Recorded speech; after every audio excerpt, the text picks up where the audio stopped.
It's the Real News Network. I'm Sharmini Pires coming to you from Baltimore. Protesters supporting the former president of Brazil, Lula da Silva, took to the streets on Sunday night in Rio de Janeiro and in Sao Paulo to demand Lula's immediate release. A federal judge sparked the protests earlier that day when he ruled in favor of a petition for Lula's immediate release. However, before the ruling could be implemented, another judge reversed the decision. Gleice Hoffmann, a lawmaker from Lula's Workers' Party, spoke to the press during Sunday's protest.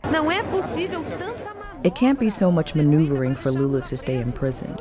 Why does Lula need to be in prison when he has the right to be released? Why this maneuvering from the TRF4 Brazilian court and the federal police in this slow-paced operation on Lula's freedom, taking their time with administrative moves that are not legal? This is embarrassing for Brazil in the face of the world.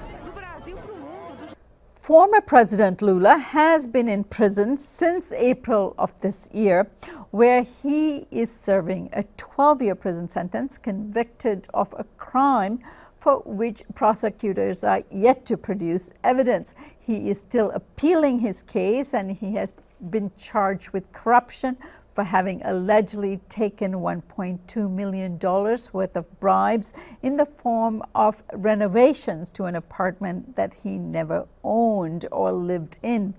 Meanwhile, Lula remains Brazil's most popular presidential candidate for the upcoming October presidential elections. Joining me now to assess the latest developments in Lula's case is Brian Mier. Brian is an editor for the website Brazil Wire and is also an editor of the book Voices of the Brazilian Left. Thanks for joining us, Brian. Hi, Sharmini. How are you? I'm all right, Brian. Brian, let's start off with the legal wrangling that's going on. What happened yesterday with the order to release and then not to release Lula? What exactly happened?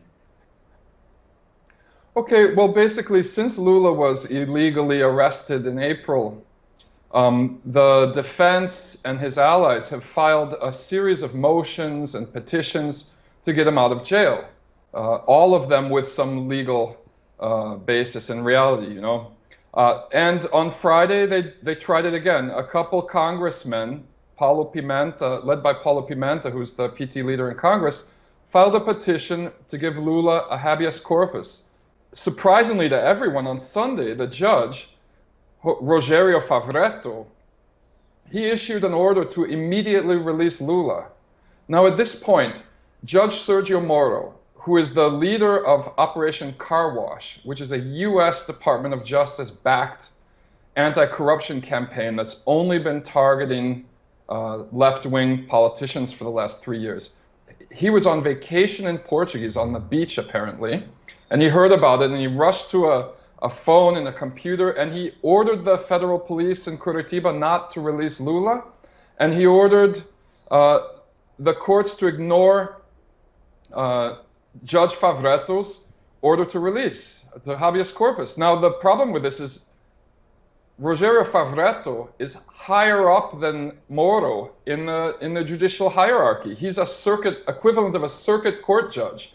Moro not only had no authority to act because he was on vacation, but also because the court that he's a judge in is a lower court. So this is really strange. So Judge Favretto immediately overruled Moro and threatened to file charges against him for insubordination. Then another chief judge from the 4th Regional Court, Gabran Neto, who was also on vacation, jumped in and tried to issue an order halting the habeas corpus and halting Lula's release. Favretto overrode that ruling, you know, using the issue that the guy's on vacation, he wasn't working.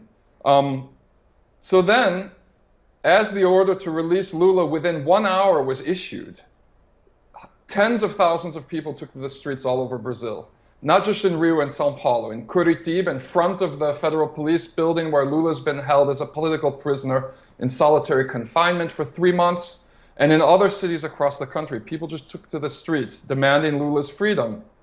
The rumor went out that Lula had already been freed within the police headquarters and that he was getting his exit medical examination when the president of the 4th Regional Court stepped in, Carlos Eduardo Thompson Flores, and just issued a dispatch to completely cancel the habeas corpus. And Lula's still in jail. Now, Brian, is there now a controversy over the legal status of his release in the sense of which judicial order will prevail? At this point, no, because it's been canceled.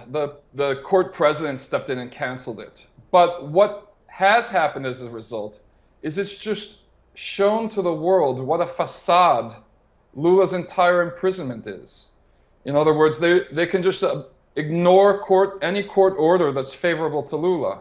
It shows how politicized the whole process is. I mean, it's pretty obvious. Glenn Greenwald's talked about this, and many people in Brazil are talking about it, that Lula was arrested to keep him from running for president. And these shady maneuvers, legal maneuvers to try and overrule a circuit court judge that happened yesterday just illustrate even further what a sham this entire process is.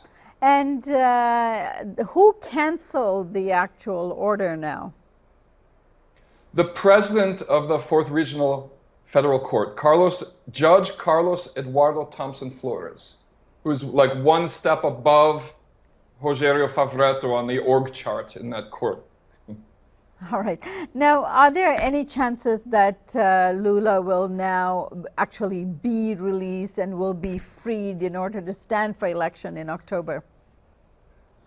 Yeah, of course. There's a series of motions that have been filed to drop all the charges against him because, first of all, it's outrageous that he's in jail for undetermined acts. I mean, the big newspapers like The Guardian and the New York Times are constantly acting as if the charges that were initially filed against Lula have anything to do with his sentence. They say that he was connected to bribery in Petrobras. The Judge Moro himself admits in the sentence that there's no relationship with Petrobras. They couldn't find any proof that Lula had ever owned or set foot in the apartment. For example, if there's no relationship with Petrobras, then Judge Moro's court has no geographical jurisdiction over the entire case. He should have never been tried in Curitiba because the apartment in question is located in São Paulo. On top of that, there's this illegal, informal collaboration between Judge Moro and his task force and the United States Department of Justice, which Kenneth Blanco bragged about at the Atlantic Council in a speech in 2017. That resulted in another filing of a motion for dismissal of the case. There's all kinds of reasons why he shouldn't be in jail. They had to make an exception to the law to even put him in jail. They made an exception to the Constitution because his appeals process hasn't played out. So if there was an actual functioning justice system in Brazil, he would have never been arrested. But the hopes are that some judges will still favor executing actual justice over this partisanship that's resulted in his imprisonment. And so I think there's still a pretty good chance that he'll be released before the election. And even if he isn't released, he'll still be allowed to run. So the plan for the PT right now is Lula is the candidate and there's no plan B. And he's leading in all the polls. He's leading with nearly twice the support of the second most popular candidate, who's a neo-fascist. So the fact that Lula's in jail just shows even further what the level of panic is among conservatives in Brazil, because they know that he'll win the election. They know he'd win. And they're incapable of mounting any other candidate who has a serious chance of challenging him because they're infighting. The neo-fascists are fighting against the neoliberals. The neoliberals are infighting, and that's what's going on right now, basically. All right, Brian, I thank you so much for joining us today and giving us this update. We'll also keep our viewers updated on Lula's status in the coming days. I thank you so much for joining us today. Thanks a lot, Sharmini. And thank you for joining us here on the RealNews Network.